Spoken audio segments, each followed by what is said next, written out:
Welcome back, friends, fellow philosophers, to this Wild Isle podcast. I have with me a special guest, my fiance, JJ. How are you doing tonight? Jay, it's not nighttime. How are you doing today, JJ? Good. All right. For the listeners who don't know anything about you, why don't you tell them about yourself? What brings you to this Wild Isle podcast today? Gonna crack up. To talk about the myth of Sisyphus.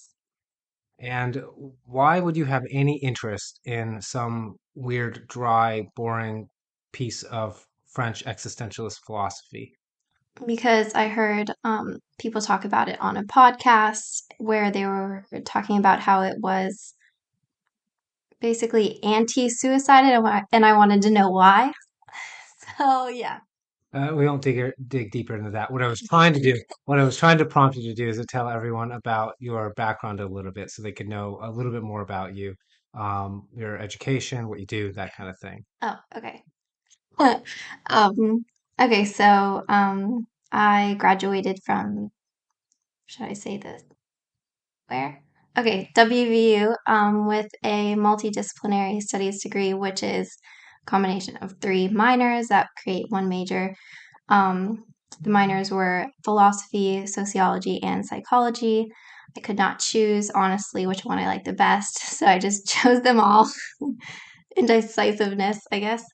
Um, and now I work in a job that is labeled classroom liaison, where I teach pre K, kindergarten, and first grade.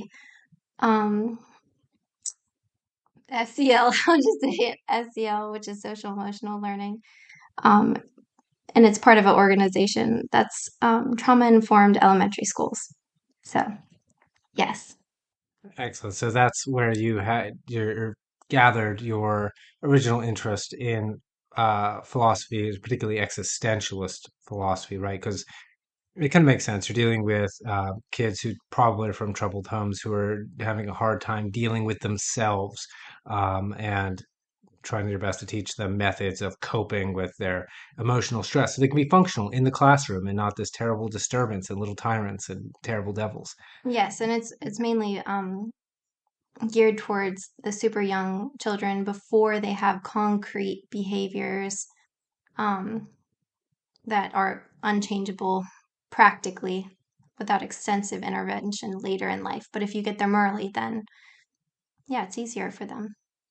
Yeah, so we're bringing some actual formal background and practice to bear here today on the podcast rather than mere, I don't know, armchair philosophy. Before we get into said armchair philosophy, I would like to send all of you over, as is tradition here on the Wild Isle podcast, over to my website, wildilelit.com. Why am I sending you there? Well, friends, I want you to check out first and foremost when this goes live, which I will believe will be rather soon, my Kickstarter campaign. That's right. I've got a Kickstarter campaign that's still going on for a couple more weeks by the time this releases. I'm trying to fund book covers for a number of releases. I have already written a number of essentially novellas, is really, they're like short novellas more than they are of short stories. I'm going to release them off in pairs, a whole bunch of them. And then I want to also do a little choose your own adventure book. And that all requires commissioning quite a bit of art, and I wanted to actually hire someone to do it. So we go to my website, wildilelit.com. There's a gigantic button that'll take you to the Kickstarter campaign. I would really, really appreciate it. My two artists would also really, really appreciate it if you were to donate, to share the link around as much as you can, so that we can reach our goal and fund this art. And I can release these books, and we could put more fiction and beautiful covers on that fiction into the world. While you're there, if you are an author and you're looking to sharpen your skills, check out the Wild Isle Style Guide. That's right. I work as sort of like a line editor, but I think of it more like an educational experience. I impart to you what I got from my own master's program, which is really like a one-on-one mentorship. The best bet for that is the subscription plan.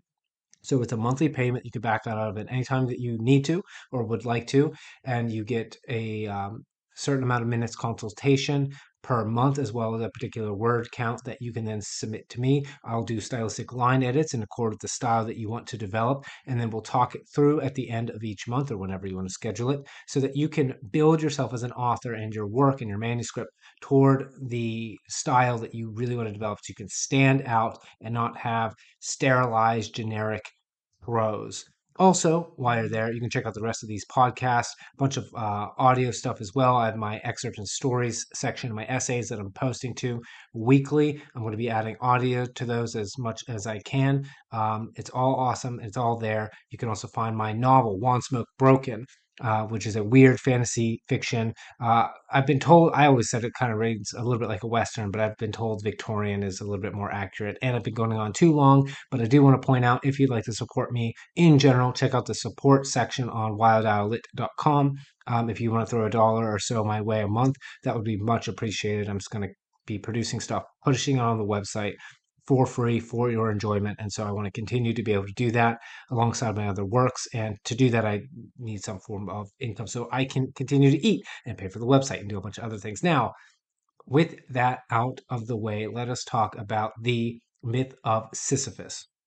So, for those of you who don't know, the myth of Sisyphus is a particular essay written by, or is it Albert or Albus Camus? I always try, I think it's Albert Camus. Yep, Yeah, Albert. Albert with a T. I don't know why I thought Albus. I think it's because we just finished the Harry Potter movies, Albus Mhm. Dumbledore. But Albert Camus, French philosopher, existentialist, and he, let's say, reframes the mythological story or stories of Sisyphus. Um, Now, for those of you who don't know, in short, the myth of Sisyphus, he essentially tricked the gods and tried to cheat death a few times, and for that crime was thrown into Hades and cursed to push a rock up a hill. Right before he reaches the top of the hill, the rock magically rolls back down, and he must go back down to the bottom of the hill and roll it up for all time. And that is his punishment for his sins. Now, Camus frames this differently than the story is clearly intended to be framed. JJ, why don't you, as best you can, summarize how you felt Camus wanted us to think about Sisyphus and his curse? As if he was a moral, higher moral being for enduring and continuing in his suffering despite it being suffering. So, are we talking like that reminds me that particular interpretation of the Stoics, right? Like this is the path for me with life. This is the hand I was dealt, and therefore I'm going to accept it and live with it in accordance with nature. Is that um, It's a guise. That is what he tries to paint it as, but it is false in the way that, well, as you did the background research, he isn't just doing the pushing of the rock to be moral. It's he's doing a punishment he fully deserves.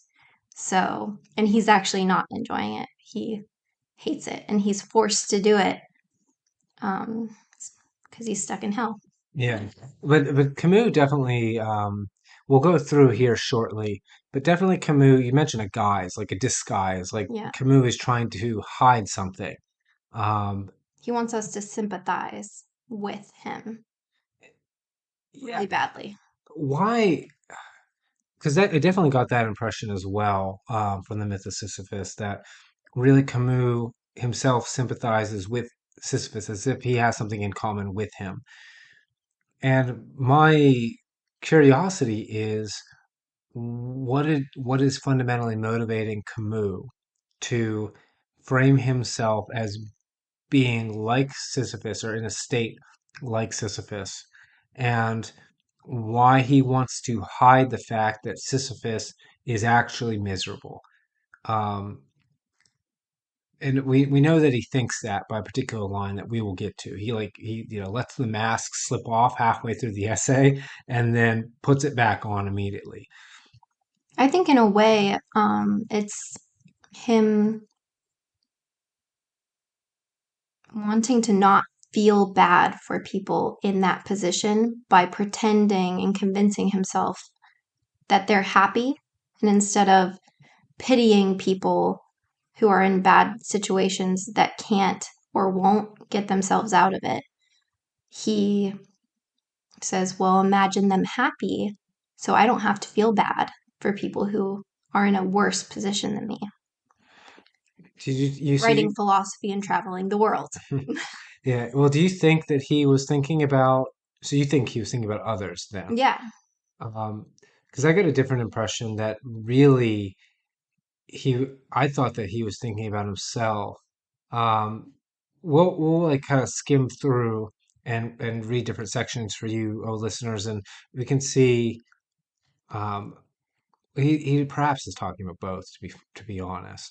But for those of you who don't know, we'll look at the impressions that Camus has of Sisyphus and for what particular reasons, because I think right away in the essay he shows particular sympathies for things that I don't know that are actually sympathetic at all, and that's why I wonder if he isn't thinking about himself and his own guilty conscience. He might be thinking about the guilty consciences of others, Hmm. but we'll see. So, um, very quickly, we see that he he says this. According to another tradition, however, he, Sisyphus, was disposed to practice the profession of a highwayman. I see no contradiction in this, right? So he's either the form one Homer saying he's clever, the wisest, and then he's a highwayman in other interpretations. So he doesn't see a contradiction in Sisyphus being both the wisest man and also a highwayman, right? Like a person who attacks innocent victims along the way so they can rob them of their goods. I think that right away probably says a little bit about Camus' character, perhaps, that he doesn't see the difference between the two. Like you can be just like a murderous thug and also the wisest man. Um, if we read onward, he says that opinions differ. He talks about essentially the primary crime that Sisyphus committed. I'll summarize that, which is, Zeus kidnapped the different river god's daughter. That river god came to Sisyphus and said, "Hey, where's my daughter?" He betrayed Zeus's secret to the river god, and for this was punished by Zeus, along with a bunch of other crimes that he had happened to commit. Hence the highwayman. And he was punished. Let's see, and multiple times. Sisyphus was also the guy who got chained to the rocks. If you've ever heard of that phrase, "chained to the rocks," that's him. Where he tricked Hades and death, and ended up basically Hades called on Ares, the god of war, to come down to save him. Um, which says a lot, right? So let's just talk about those mythologically before I delve on too far, because I think the crimes of Sisyphus are important to understanding the myth itself.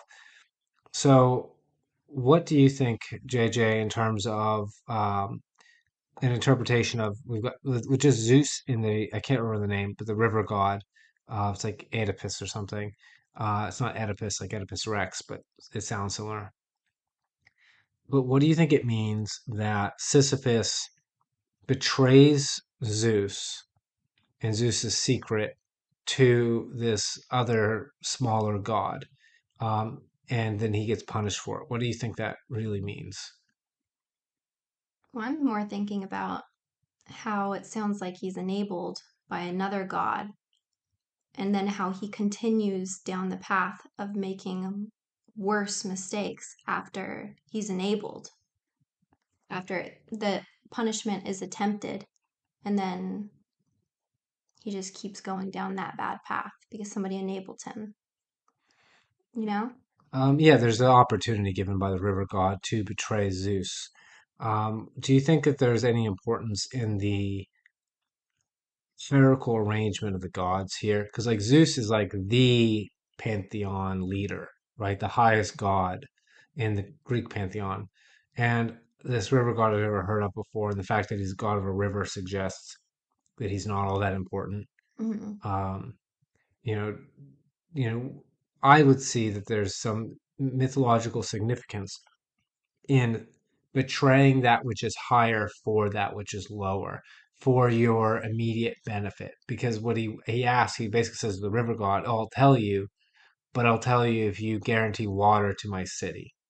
Um, and so he has a kind of selfish aim as the king of, I can't remember the city he's king of, but he's king of the city that he pulls water toward from the river god.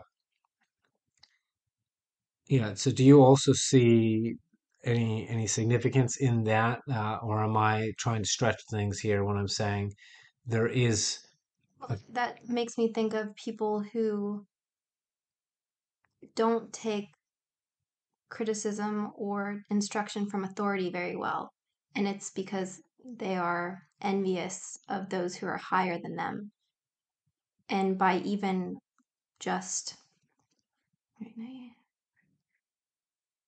by even following an order, it makes them aware of their lower position and status. So they're disobeying so they don't have to be made aware of the power distribution. so Yeah. yeah, disobedience so that he can be unaware of it. Um, In denial of it. I almost feel like he's trying to get back at the gods, right? Like, and Camus might even say this about Sisyphus. Like he suggests that Sisyphus is in fact above the gods. Yeah, that's what he's trying to assert. Yeah. Yeah. So it's like almost like dominance. It's like I know you're the highest Zeus, but guess what? Or and even this river god, I'm gonna make the river god work for me, and I'm gonna stab you, Zeus, in the back. Um, in a way that I can be better than the gods even by Yeah. doing so. Which is a kind of crime of hubris, right? To say that I'm above the gods. Um, is there any It's like a child disobeying their parent, you know, just in defiance of their lower position and lack of authority and lack of power, you know? and he gets cast into Hades for that. And let me see if I could skim through and find Corinth. That's the city he is king of. Okay, so we've got talking about the god of war. There's a particular section. Let's see if I can find it here. Where it ends with scorn. Yeah, okay. I'll read this. This will be a bit of reading, but I think this. There's actually a lot of things I'd want to almost look at here. Where is it where he calls him the proletarian? Because I kind of want to read that. I'll read this last paragraph since I've actually found it rather than making the listeners, oh, wait. Okay, so it says, if this myth is tragic, that is because its hero is conscious. Where would his torture be, indeed, if at every step the hope of succeeding upheld him? The workman of today works every day in his life at the same tasks, and this fate is no less absurd. But it is tragic only at the rare moments when it becomes conscious. And I found it. Sisyphus, proletarian of the gods, powerless and rebellious, knows the whole extent of his wretched condition. It is what he thinks of during his descent. The lucidity that was to constitute his torture at the same time crowns his victory. There is no fate that cannot be surmounted by scorn. I think that paragraph really highlights the truth of Camus' attitude. Um, I'll just ramble on it for a little bit. So he highlights the fact that Sisyphus is conscious. I don't know about you, JJ, but to me, that really, really, really smacks of um, essentially Marxism, and it makes me think of class consciousness. If you are familiar with the particular terms, there was an idea that if the proletariat identified themselves as a class and thereby had their consciousness elevated to themselves as a class, that they could then rise up and essentially overthrow the powers that be. Um, and calling Sisyphus like one of the, what does he call him, something of the proletarian, proletarian of the gods. That makes the gods like the bourgeoisie, right? He is the proletarian, the laborer of those beings that they own the means of production because they're the people who create the world, right? Create the conditions of the world. And there's an idea of scorn or resentment, right, at the relative unequal conditions and power. Like he even says what do you say, the power, something powerlessness, yeah, powerlessness and rebelliousness, right? That smacks to me of, workers of the world unite. We have a world to win and nothing to lose but our chains. Doesn't that sound like that's what Sisyphus like? Yeah, we're scornful of like the fact that we're put in this position, and through our scorn, our hatred of you, the gods, like we take our secret revenge. Is that denial of the natural rising of super intelligent people and then creating a hierarchy? Like you can, I don't know how to say this without sounding weird, but um, people can continually try to, I don't know how to put it. People can try to continually exterminate certain races, I'll say certain races, because of their natural higher intelligence juice. But no matter what you do, no matter how you, many times they are taken away from those power positions, they always rise back up because it is their intelligence that got them there in the first place. So, same as this like rebellious nature of um, viewing the people up top, Zeus, as resentfully as he views them and being envious and jealous of the position. Now, of course, Zeus is different, but if you think of it in terms of the world, people who get to such a level of higher status, they got there out of intelligence. Yes, sometimes helping, a lot of the times being helped by other people, but they had to be so intelligent to get up there. Yeah, I mean, to me, this smacks of the Nietzschean Untermensch, right? And what the Nietzschean Untermensch is like it's like the last man. Like the last man is what man will become before the great wars and destruction because he becomes so weak. And he becomes weak and he's resentful and he looks at those who do better than him and he looks at the world that he's a part of and the things that he can't do anything about. And because he does not have power, he hates, right? And his whole morality is centered around this bitterness, this scorn, this will to vengeance. And that to me is what that's really what I get from Camus. Now, like if we read like a paragraph later, he suddenly talks about Sisyphus being happy, but it's an entire contradiction of the fact of his elevated consciousness and his scorn, right? And his awareness of the unfairness and the It's uh, completely oxymoronic. It doesn't make any sense.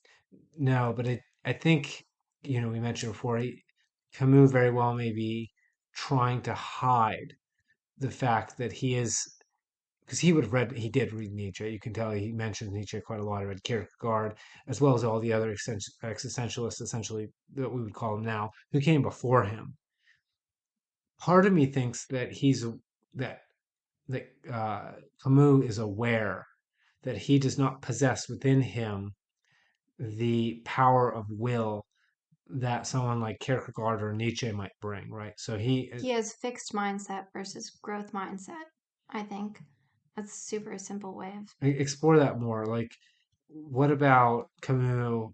Does he reveal in the Myth of Sisyphus as being his mindset being fixed, and how might it be different if it was more growth oriented? Now, obviously, it's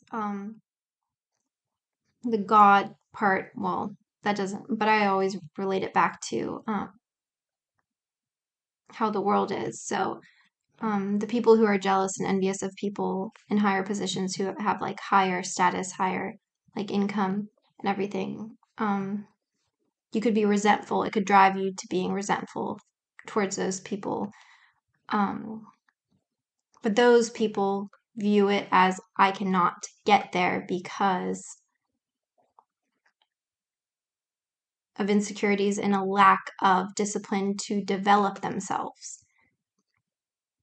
But if they viewed those higher positions as attainable because they knew that those other people got there through developing discipline in themselves and continually working towards something, even if it seemed like it was never going to get there or they were never going to get there, but they kept working towards it until they did, they would view those people as inspirational because they would know that they could get there too. Yeah. Camus is, he's envious, so. Yeah, and I don't think he's just envious of people.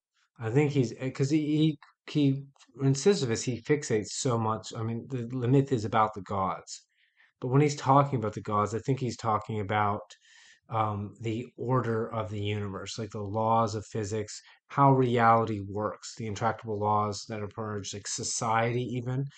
And he has this fixation with both feeling that he is in control and therefore like making himself his own god. Like if I read later on, um, he talks about Sisyphus having a fate of his own making, and that is kind of true, but it's I'll read this bit. So all Sisyphus is silent joy.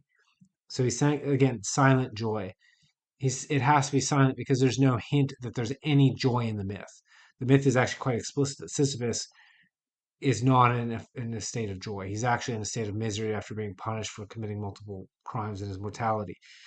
It's contained therein. His fate belongs to him. His rock is his thing. Likewise, the absurd man, when he contemplates his torment, silences all the idols. In the universe, suddenly restored to its silence, the myriad wondering little voices of the earth rise up, unconscious, secret calls, invitations from all the faces. They are the necessary reverse and price of victory. There's a lot, to be honest, of what I'd call like French fluff. And when you read French philosophers, they do this, where they just start waxing not exactly nonsense, but they make it extremely difficult for you to read what they're writing. But if I go bit by bit, his fate belongs to him. In a sense, yeah, he did sow his own fate. But if you know the myth, it's like you were dragged into hell that you kept trying to escape, and you kept trying to escape the conditions of life. Like, but you got dragged there by the gods. So the order of the universe put you in the position that you're in. Now you got yourself there, but you got yourself there in an attempt to defy it, Sisyphus. So Yeah, and that's why I think Camus tries to elevate and idealize Sisyphus's sacrifice, which isn't a sacrifice because again, he was forced into doing this, but he tries to idealize and frame Sisyphus as a martyr that's like happy to do this torturous thing forever, but he doesn't view it that way. Not even Sisyphus views it that way. yeah, it's like this. It reminds you of like a massive cope. Like it's someone who's like, I'm a tough gangster, and then you get locked up in prison, and then you're like tortured and like raped by the other prisoners, and then all of a sudden you say, no, man, I'm meant to be in here. This prison's my prison. It's like, no, I'm serious. That's what it's like, isn't it? And it's this massive cope on the part of Camus to, Now, if you're gay and you want to be there, I you're like, mean, this is fucking uh, great. Insane. maybe, but like, but that's what I'm getting from this is it's a and I think this is Camus' outlook because he has this Luciferian impulse. Why do I say Luciferian? Well, he calls the universe absurd. I have a huge issue with the absurdists. I find them to be quite arrogant because to say that the universe is absurd is to say that you know how it should be. And my question is, from what vantage point like do you have to judge the entirety of the universe as being not as it ought to be? The only way you could do that is to frame yourself as a god. And the only people who do that are people who have this intonation toward gnosis. And here I'm going to go down the gnosis train, everyone. If you've gone down this pathway before with me, you're going to go down it again. So the idea is he talked about consciousness, right? Well, if you become conscious, then you suddenly see the truth. What is the truth? The truth is the way things are aside from our mere perception of them. Like there's this higher understanding. Now, well, who came up with a term for this higher understanding? Hello, Hegel. Hegel did. He called it Vernunft opposed to Verstand. So Verstand was mere understanding, but Vernunft was like this revealed knowledge through reflection on the thing. And I think that's what Camus thinks he has. So I think if you got one of these fucking depressed French philosophers smoking their goddamn cigarette in their shitty ass apartment, writing shit that no one's reading, because like that's what all these fuckers were doing. And he's kind of miserable and he's questioning like, what is the meaning of my own existence? I go around and I travel and I see all these people and they seem to be happy, but I cannot be happy. And like maybe they're just happy because they think they don't care about life, because that is my interpretation. And And they're like also Russian. I think it was rather French. If I was Russian, I would have a little bit thicker accent. Yes, it would be a little But bit. yeah, so you got these like miserable French dudes like just smoking in his rundown studio apartment, which is almost me except they don't smoke. Um, but they're resentful and they feel like I figured it out, but why is the world not delivering itself to me, even though I figured it out? And then in their arrogance, they say, well, the world just must be ridiculous because if it made sense, things would be going my way. Well, this is the thing. I think people view the world as absurd until they discover life's meaning. And then once they discover life's meaning and they understand everything has a reason, and well, not a reason, but um, you know, just it the life's meaning part of just being like life is just to reproduce cell on a level, um, Yeah.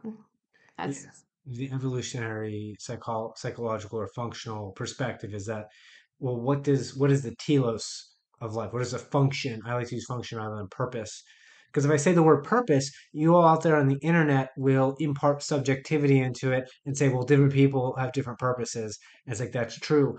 But different things have functions, whether or not there are subjects to detect those functions. And yes. so, what is the function or the telos, the end result of living beings, not just human beings, and they they produce themselves and reproduce themselves and sustain their existence through slightly altered iterations in adaptation to their environments, right? So it's like a very Darwinian perspective. Um, And I think in this way, about what we were talking about um, yesterday about Vikings before they became religious and then they got married and stuff like that. Um, I don't know if Camus had kids or not. Doesn't sound like it. He sounds pretty depressed. Um, if he is just continuously, like some French do, at least, indulging and traveling and having a job that he deludes himself into thinking is fulfilling without supporting other people, without passing down his knowledge to the next generation, he is going to view life, writing his work, everything that everybody does as absurd because to him it all has no purpose because he's not fulfilling his purpose. yeah, it's he's failed to do what Nietzsche highlights right at the beginning of Will to Power, which is a collection of notes that never got published during his lifetime. And there's some iffy stuff in Will to Power because I think it never got all fleshed out. And I don't know when a lot of it was written because it was edited by his sister, who was a Nazi. And so like you got to take things with grains of salt when you read Yeah. Will to Power. But at the beginning, he talks about this crossroads that you reach as a pessimist and in one road takes you into either nihilism or totalitarianism, right? Where you essentially see the world as pointless. And I think honestly, the absurdists are just a form of nihilists. Hmm. That's what they are. They're nihilists masquerading themselves as something else. Yeah. And then obviously you have the totalitarians. Those were the oppressive regimes of the 20th century, the Nazis and the Soviets, and all the other communist hellholes that came after because fascism fell pretty fast after, I guess in Italy it was there for a bit, but in Spain. But the other road Nietzsche takes is that life affirming road. And that jumps over this absurdity. So life is a tragedy. That's the pessimism. And what do you do about it? And what Nietzsche says is like, you say yes to the tragedy. And I think what that does is maybe it's because I'm a hard union, but it turns it into the hero's journey. Because what it says is, okay, yeah, you got to go in the underworld because you're insufficient and you don't stack up to the world. But then when you go into it and you embrace it, then it transforms you. And when it transforms you, you become better shaped to fit the world that you're in. And then you can act out a little bit more of your will because you've gained power. But you gain the power through the discipline and the suffering. And then it's just very hermetic, but essentially you transmute the lead into gold. But you do that first through acknowledging the fact that you yourself are insufficient, which is exactly the opposite of what the absurdists are doing. So they're encountering their own powerlessness and saying, well, if I'm powerless, then therefore there's something wrong with the world because I should be powerful. Hmm. It's like, no, you're weak and you're pathetic and you're not willing to look at it and you think that you're conscious. And but really the error might be you like if I'm talking to They're in Camus. Go ahead, go ahead. they're in denial about pain's um, just how do I phrase it? Essential part in life.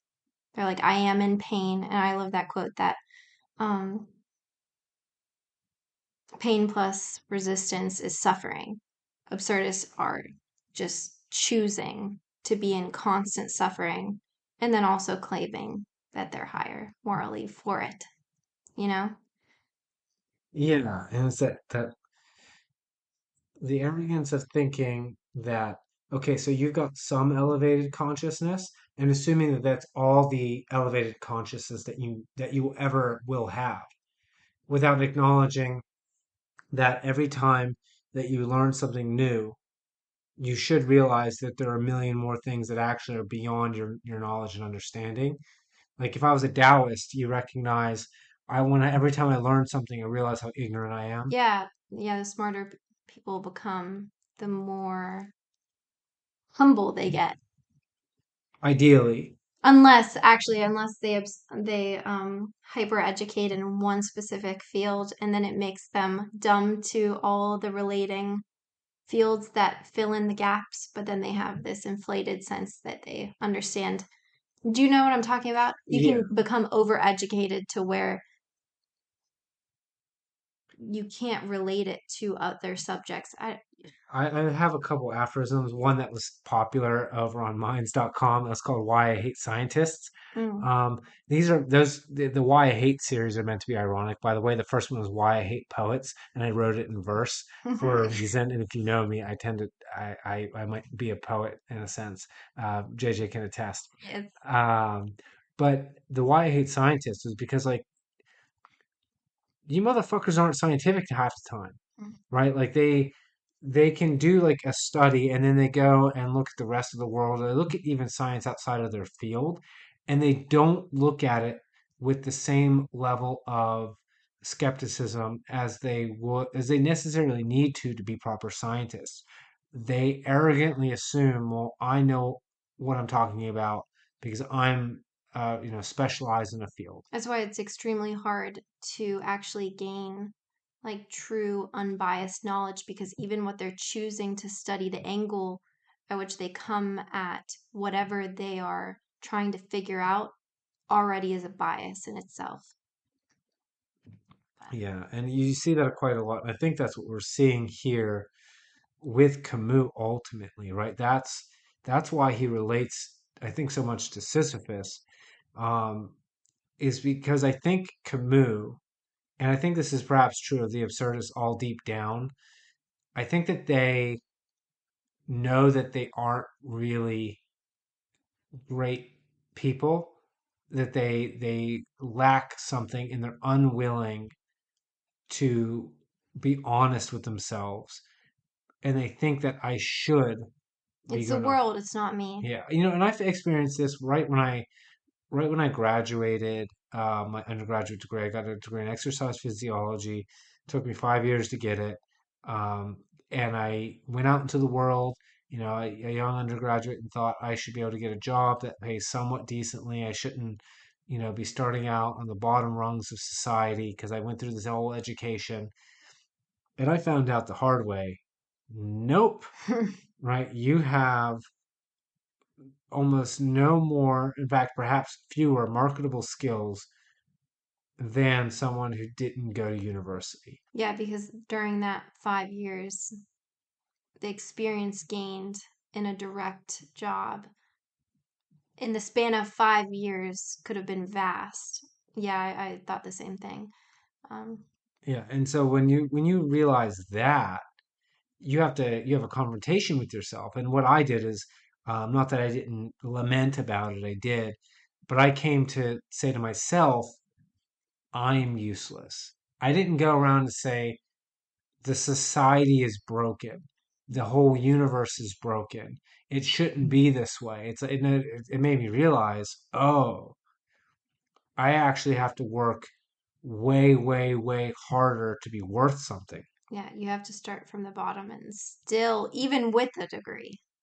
Yeah, and it's the same thing like when I got my master's degree. But now at that time, I was under no illusion that that master's degree meant anything, and it fundamentally doesn't by itself. It's worthless by itself. Um, It was experience gained. yeah, as long as I then apply that Well, yeah, and keep yeah. relearning. Um, and I think you listeners out there might experience this for yourself because we all go through. I think we all do. We all are confronted with these big existential questions, and we all answer them in different ways. Some of us answer them with religion, and I have a lot of religious friends, and I don't begrudge them that at all. Even though I myself am not, but I get it because I mean, to be honest, that's preferable than what we come with saying the universe is absurd. Because if the guy who comes up to me says, "Well, no, um, you know, the meaning I get in life is to fulfill the will of God, and what God wants for me is to have a family, multiply, be a honorable and loyal husband, and to worship Him and do good in His name." It's like, okay, like, As long as you operate in that way and instead of focusing on the revelations, which a lot of old people hating their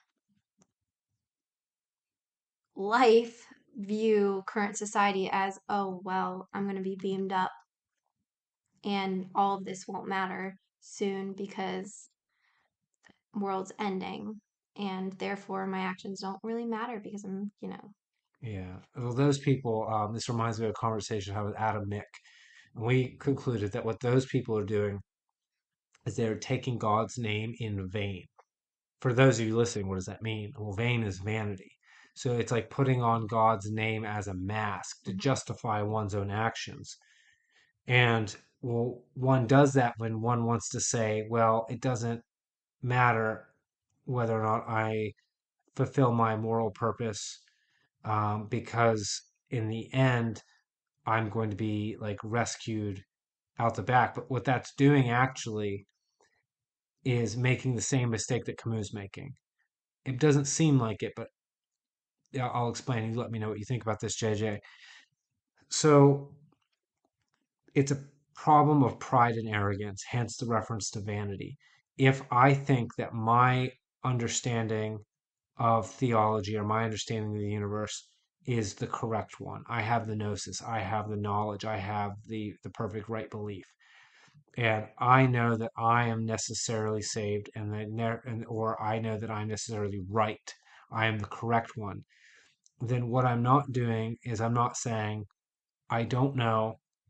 I'm not saying when I'm being that arrogant that I need some form of guidance. I'm not saying that there is something outside of me that knows better for me to which I have to answer to.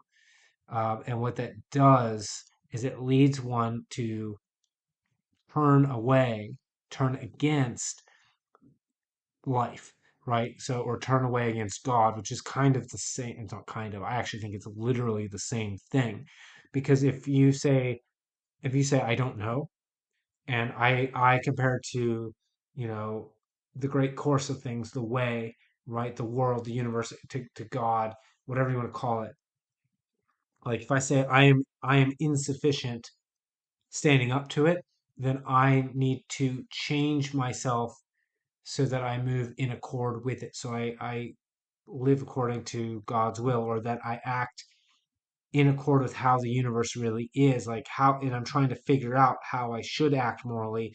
I'm not assuming that I know, and then I'm also assuming that the Always right, open to changing once you discover something you're yeah, doing is wrong, possibly, that there is a better way. yeah, and that's that growth mindset you Yeah, mentioned before.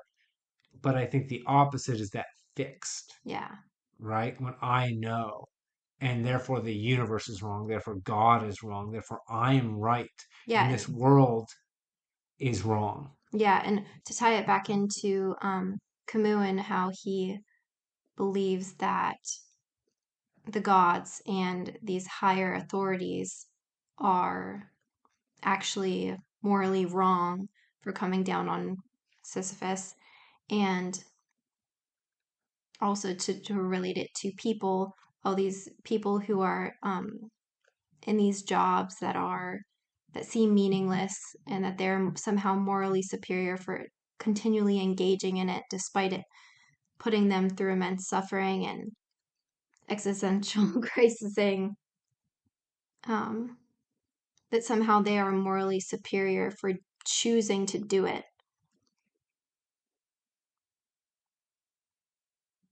Well, Mm, Nietzsche would say that what they're trying to do is make their low position glamorous, yeah, right? Which there's a couple interpretations, right? Like, I mentioned this when we took a walk, I think yesterday. We are talking about life paths and like this idea of the way. And you can very well look at yourself and say, okay, my life path is doing whatever it is, right? I'm reading the novel Musashi, and he talks a lot about like the way of the sword. So being a swordsman is my whole existence, and perfecting this skill is what I find meaningful in life. And I'm pursuing this and giving my all to this. And that's okay. And if you're doing it, that's great. But Camus qualifies that these people who are working, that Sisyphus is the like archetype proletarian. What he says is that necessarily their condition is wretched. And I think he has already put his attitude toward turning away. There is no living a life worthwhile when you have that attitude, right? Because you're looking at the work that you're doing and saying it's meaningless. It's not what I wanted. Instead of saying, what the opposite attitude is, what is it that I can do? Like, what's within my realm of possibility that I would admire myself if I did, that I would come to find meaning if I did. It's in fact someone who's chosen to do something they find no meaning in and is just toiling there. yeah. Like I would view a worker in today's society or any time if they have or when they have these jobs that directly the meaning is maybe, to a lot of people like, oh, it's meaningless. I can't think of anything because really all jobs have a purpose. They all serve some function. But maybe in direct relation to them, if the purpose is to support their family, they can find meaning in that. And this is why the Sisyphus thing doesn't make any sense, viewing him morally in any way, because it is a punishment. He's not doing it to save himself or anybody he loves or anybody, just in general. He's just serving out a punishment unwillingly Yeah. because he doesn't want to be there and he just dragged out and then he has to go back. So he would be a moral, virtuous person if he was actually doing some type of job for someone else or for some higher purpose, but he's not. Yeah. And he can't do it for a higher purpose because he hates the damn Yeah, gods, right? yeah. Like, I think that's a really key He's element. doing it resentfully the whole time. Yeah. And that's part of the story. Um, because like when we talk about the gods, we're talking about like those things that are the order of the universe, the way that nature is set up, our nature as human beings, particularly the Greek gods, because a lot of the time they represent particular emotions that we have.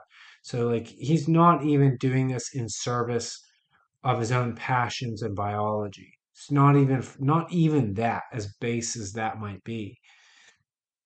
He's cast there finally by Hermes. I think it's relevant because what that means, for those of you who don't know, Hermes or Mercury, if we're using the Roman name for him, is the messenger of the gods, and Hermes is also the name of the person who I think is Poimandus, is like the god in the beginning of the Corpus Hermeticum, who speaks the truth to Hermes, and that's why it's hermetic. I, I guess I don't want to call it philosophy. It's more like weird theology, occultism, right? But alchemy is fundamentally hermetic. It comes from the name Hermes, from the guy who's named after the god Hermes. Um, and why is Hermes relevant? He is because he's the messenger. He is the go between that which is higher and that which is lower, mankind and the gods. And he represents in Jungian psychology the essentially the higher potential self. Hermes is interrelated with that in the same way that Mercury was believed to be able to be transmuted to create the elixir of eternal life via the Philosopher's Stone, which the creation of the Philosopher's Stone was really about transforming your own soul so that you look at life to make meaning out of suffering, right? Turn lead into gold, turn mercury, which is a terrible poison, which will drive you mad, which is sort of like suffering, right? That's what existential suffering is. It's mercury. But that can also, instead of driving you mad, be transformed into a substance which grants eternal life, which means that you're living life in the moment, which means you're not dreading, right? You are engaged in the path, you are on the way. Taking it to a kind of Taoist perspective, it's probably the reason why some of the Taoists also tried to do alchemy and create the elixir of eternal life, is that they were playing with the same metaphors. They thought they were literal, but in terms of the story with Sisyphus, the fact that the higher potential self condemned him for his crimes, where he tricked Hades and got Hades. I think it was Hades. It's on myth.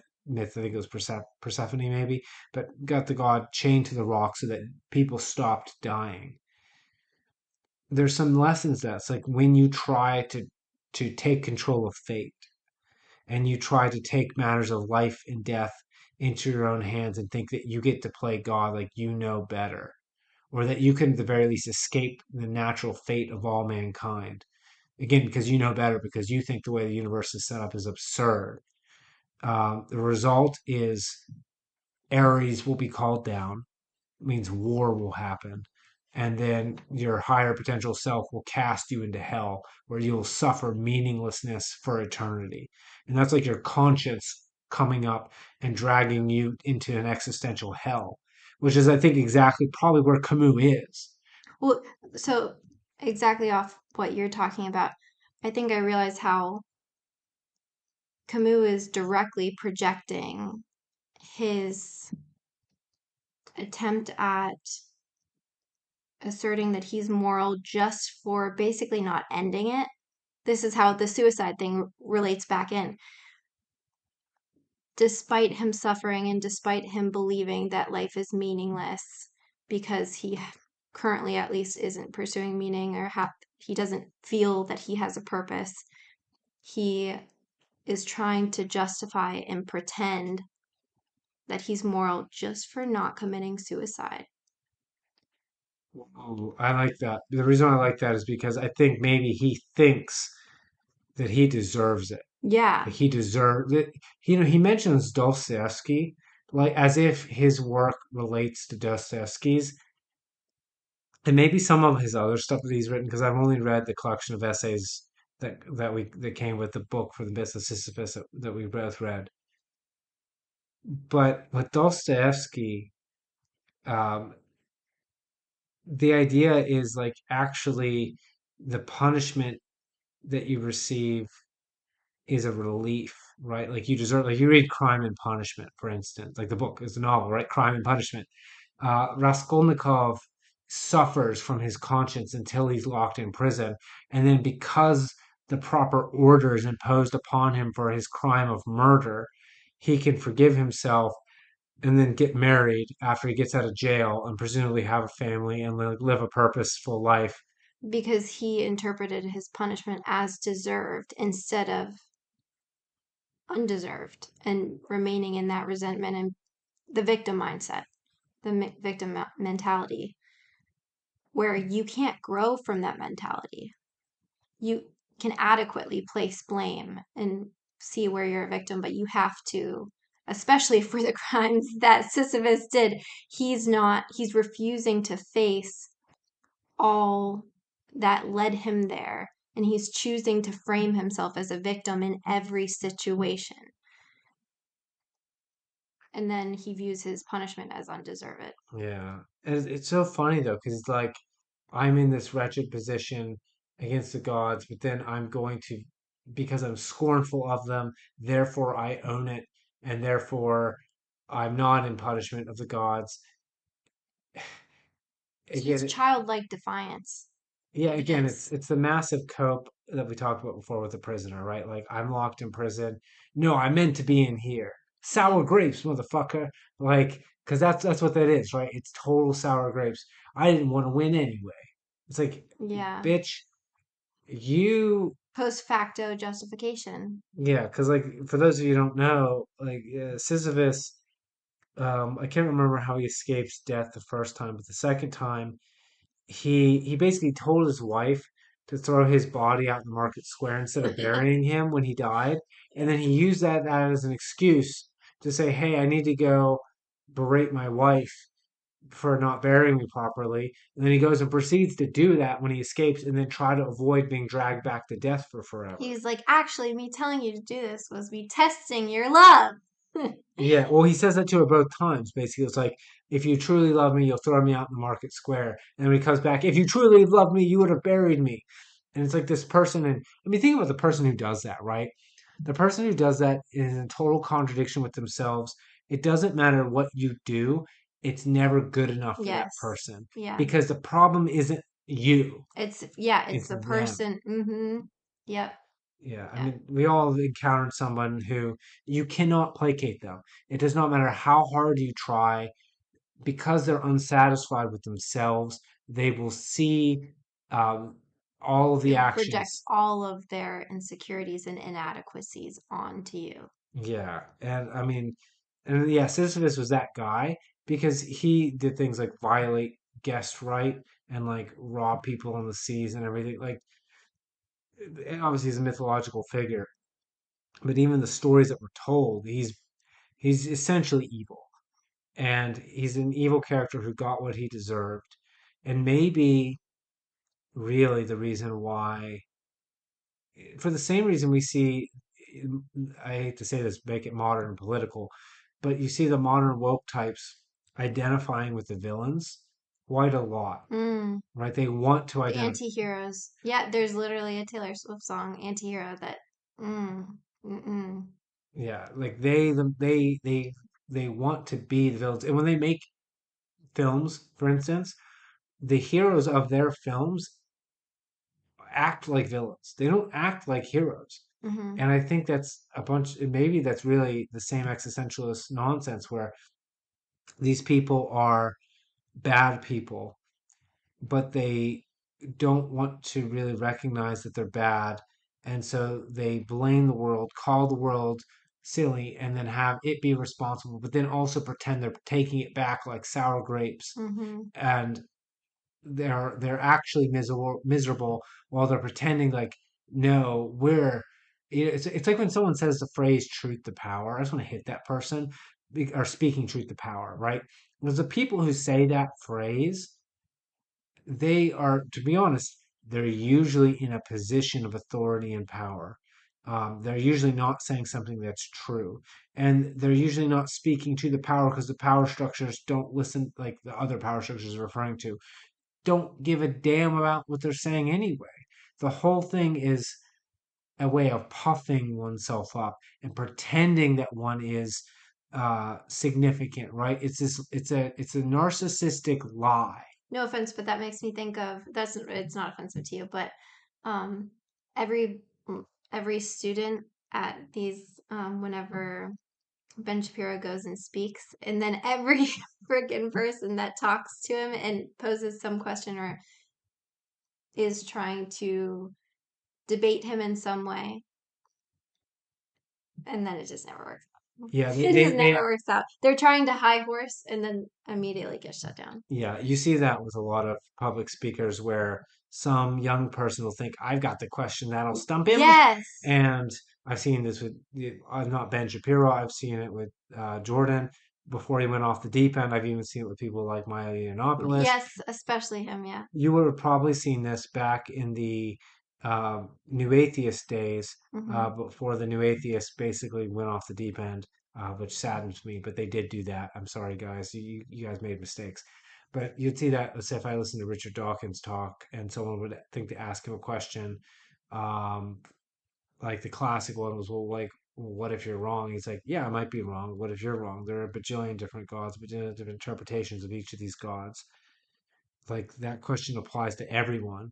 Have you Yeah. not thought that it could apply to you? And then Yeah. they would stand there, um, and who else have asked, like, or the, uh, not to be mean to some of my creationist friends, but like there were some creationists who'd come up and they would start to try to cite like the laws of thermodynamics. But they would say one of them, I think it's the second law that they didn't understand correctly about, they didn't understand the difference between systems and surroundings and how the laws apply to systems that assume that it's a closed system without surrounding input coming into the system. And essentially, you just ask them, well, what are the other laws of thermodynamics? Silence, right? Because it's someone who thought, I'm going to get you with a gotcha question, right? It's a front for someone who's puffing up. And we should talk about this when we end the conversation. This tendency to utilize a form of sophistry by means of pathos. By pathos, I mean emotion. So I'm going to read a bit from the Myth of Sisyphus. It's only not even a paragraph. See if I can. I should be able to find it rather quickly. Where he's describing Sisyphus push the boulder up. Let's see here. Gods, passionate life, questions, price must pay. Various returns. Oh yeah, here found it. Okay. It is during that return, that pause, that Sisyphus interests me. Um, oh wait, no, this is not it. I'm sorry. I have to go back. Yeah, here it is. Certain hero. Yeah, here it is. Here it is. Long sentence. As for this myth, one sees merely the whole effort of a body straining to raise the huge stone, to roll it and push it up a slope 100 times over. One sees the face screwed up, the cheek tight against the stone, the shoulder bracing the clay-covered mass, the foot wedging it, the fresh start with arms outstretched, the wholly human security of two earth-clotted hands. Like he as an author, I just think I know what you're doing, motherfucker. This is I do this every day. He's digging into this deep, effortful description so he can make you imagine this image, and it makes you look at Sisyphus as being someone to admire and to sympathize with, and to see this toil. And he's digging his foot underneath the rock, he's stretching his arms out. You can imagine the muscled arms and dirt clotted hands. He's rolling this massive boulder. You imagine a man like a Greek statue, like that's, and it's like cool, right? Like, oh yeah, yeah, yeah, Sisyphus, yeah. If you don't know the backstory, which is how we read it and or listened to it before we read the backstory, it was inspiring. Again, thinking from the perspective of him doing something difficult despite it being difficult and then feeling joy, but knowing that he deserved and it was punishment, it takes away all that sympathy.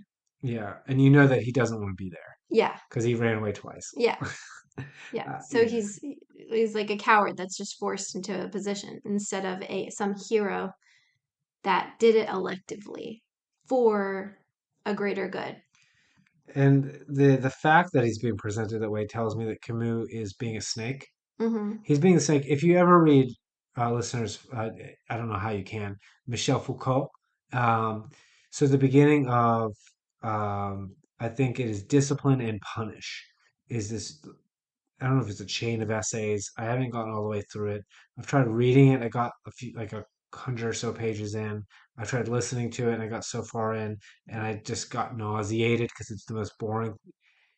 They all do this, but at the very beginning, Foucault does the same damn thing where he, in extensive detail, gruesome detail even, he describes his execution.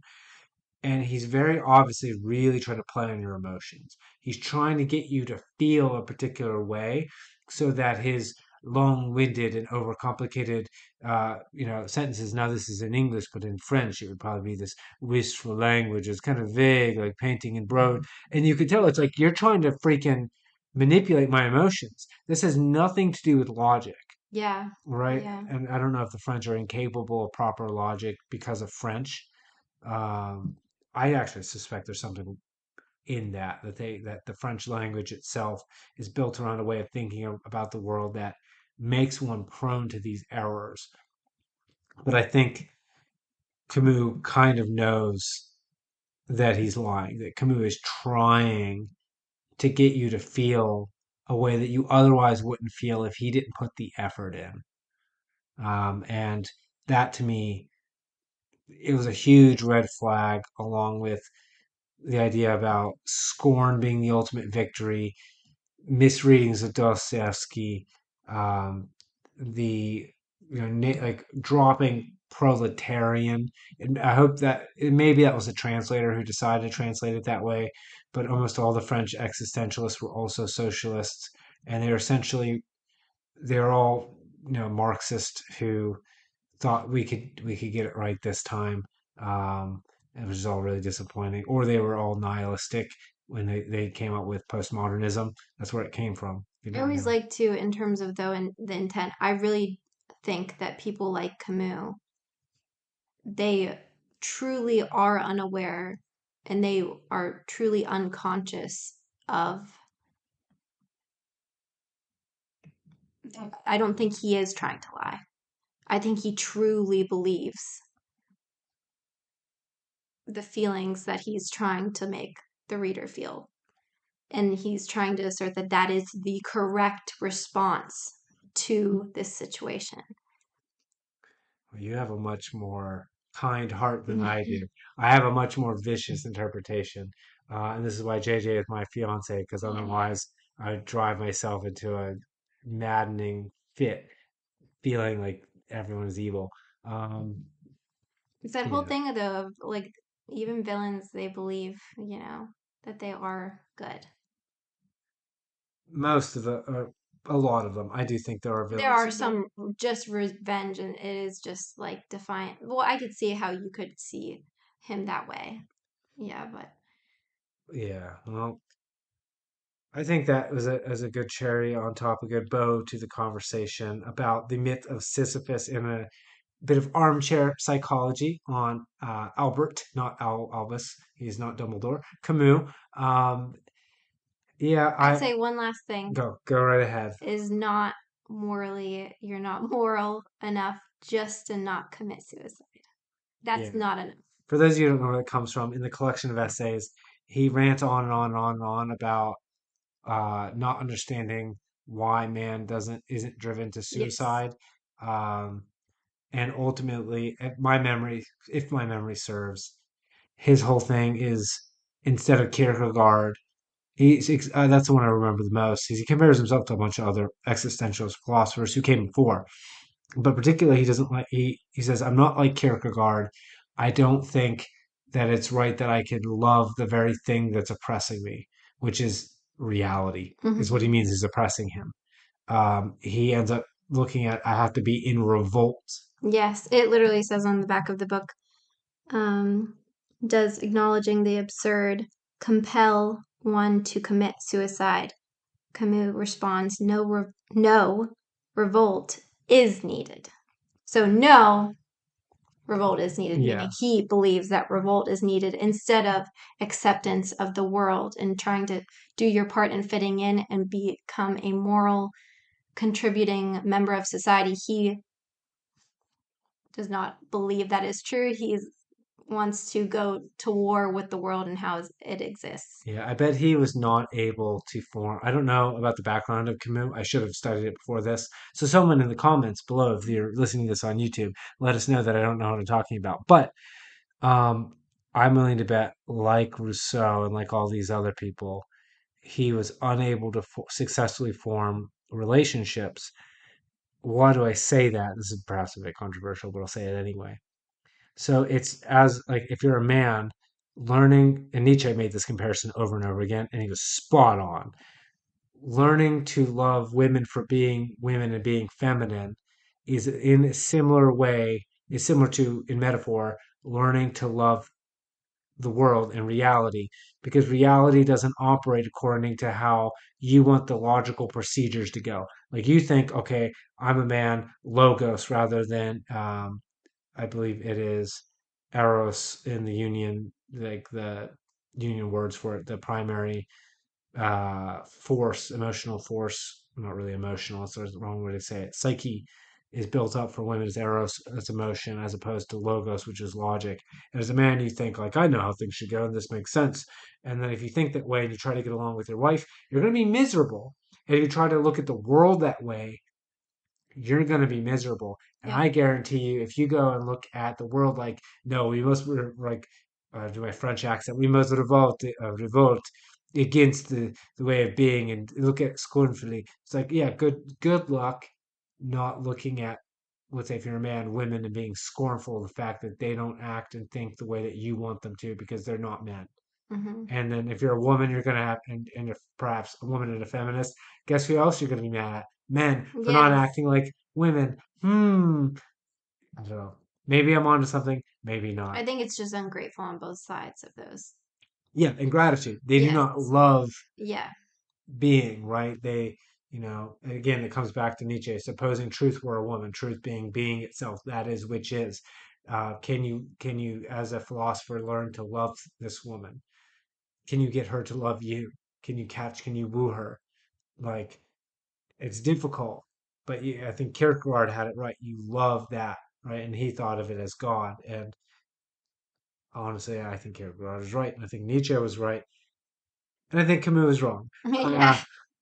Uh, all right. Thank you guys for tuning in. Anything else you want to say, JJ? Nope, I'm good. All right, listeners, if you made it to the end of this podcast, thank you very much. There will be more to come. We are going to be talking about all kinds of things, maybe more books and essays on philosophy. I don't know, maybe just random things in life. Probably those too. But before you go, I'll send you back to wildilelit.com where you can support my Kickstarter campaign. I won't give you the whole spiel again.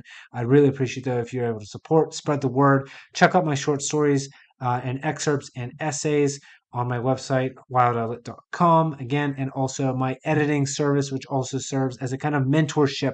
And that's why I call it the style guide. And read my other fiction and everything else, podcasts, aphorisms. Thank you guys for tuning in, and we'll see you next time.